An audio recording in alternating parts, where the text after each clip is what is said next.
সেদিনের হামলা চালিয়েছিল সেনাবাহিনীর একটি পথভ্রষ্ট অংশ। নির্বাচনের আকাশে কালো মেঘের ঘন ঘটাও কিন্তু আমরা দেখতে পাচ্ছি। কাজেই আজকে গণ অভ্যুত্থানের শক্তি সমূহ বিএনপি যদি সরকারকে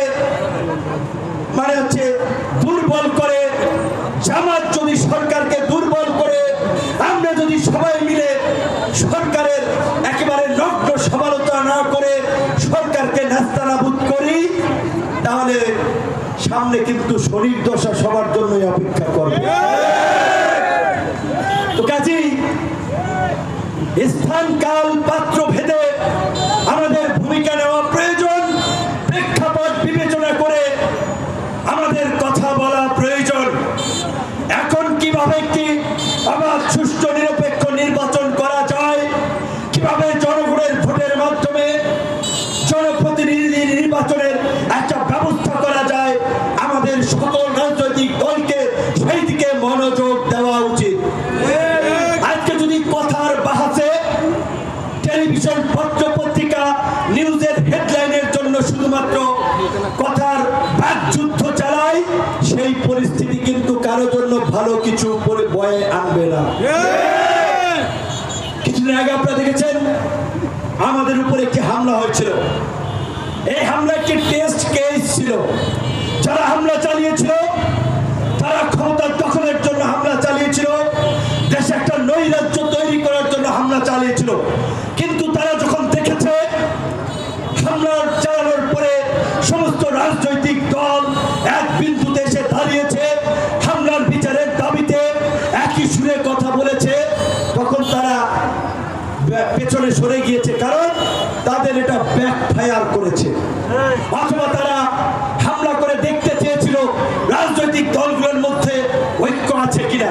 আমি রাজনৈতিক দলের সমস্ত শীর্ষ নেতৃবৃন্দ, আপনারা দেখেছেন হসপিটালে বিএনপির মহাসচিব মির্জা ফখরুল ইসলাম আলমগীর থেকে শুরু করে চরমোনাই পীর সাহেব, জামাতের সেক্রেটারি জেনারেল, এনসিপি সহ সমস্ত রাজনৈতিক দলের শীর্ষ নেতারা গিয়েছেন। সরকারের বেশিরভাগ উপদেষ্টাই গিয়েছেন। অন্যান্য মহল থেকেও তারা পরিপূর্ণ সমর্থন সহযোগিতার আশ্বাস দিয়েছেন। সরকারি ব্যবস্থাপনায় তার উন্নত চিকিৎসার জন্য সিঙ্গাপুরেও পাঠিয়েছেন। কাজেই সেই অপশক্তি আর সামনে আগানোর সাহস করে নাই। ডক্টর মোহাম্মদ ইউনূসের সাহসী ভূমিকা পরিষ্কার প্রকৃত অর্থে সেদিনের হামলা চালিয়েছিল সেনাবাহিনীর একটি পথভ্রষ্ট অংশ। সেনাবাহিনীর দু একজন অফিসারের কর্মকাণ্ডের জন্য, অপকর্মের জন্য কখনোই পুরো সেনাবাহিনীকে আমরা দায় দেই না, আমরা দায় দেব না। সেদিন ঘটনা আমরা যতটুকু জানতে পেরেছি, পুলিশের কোনো ভূমিকা ছিল না। সেদিনকার দায়িত্ব ফিল্ডে থাকা কমান্ডিং অফিসার এবং তাদের সাথে ষড়যন্ত্রে লিপ্ত কয়েকজন সিনিয়র এই অপকর্ম ঘটিয়েছিল।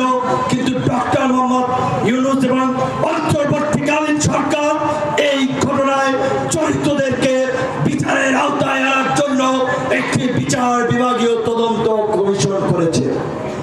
সেখানে একজন সুপ্রিম কোর্টের বিচারপতি, স্বরাষ্ট্র সচিব এবং একজন সামরিক বাহিনীর উচ্চপদস্থ কর্মকর্তা রয়েছে। কাজেই আপনারা দেখেন এই হামলায় যারা জড়িত, আমাদেরকে বলা হয়েছে অভ্যন্তরীণ ভাবে তাদের বিরুদ্ধে কিছু ব্যবস্থা নেওয়া হয়েছে। আমরা অভ্যন্তরীণ ভাবে নয়, আমরা প্রকাশ্যে জানতে চাই তাদের বিরুদ্ধে কি কি ব্যবস্থা নেওয়া হয়েছে। রাজনৈতিক দলগুলো জানতে চায়, কারণ 1/11-এর সময় তারেক রহমানের সাথেও তৎকালীন আর্মির একটি অংশ কি করেছিল সেটা দেশবাসী দেখেছে। কাজেই যেভাবে গুম, খুন, লুটপাট এবং একদলীয় শাসন, জাতিবাদ কায়েমের, মানবতা বিরোধী অপরাধে জড়িত সেনাবাহিনীর শীর্ষ দুর্বৃত্তদের বিরুদ্ধে যেমনি ভাবে মানবতা বিরোধী অপরাধের জন্য আন্তর্জাতিক অপরাধ ট্রাইব্যুনাল গ্রেপ্তারি পরোয়ানা জারি করে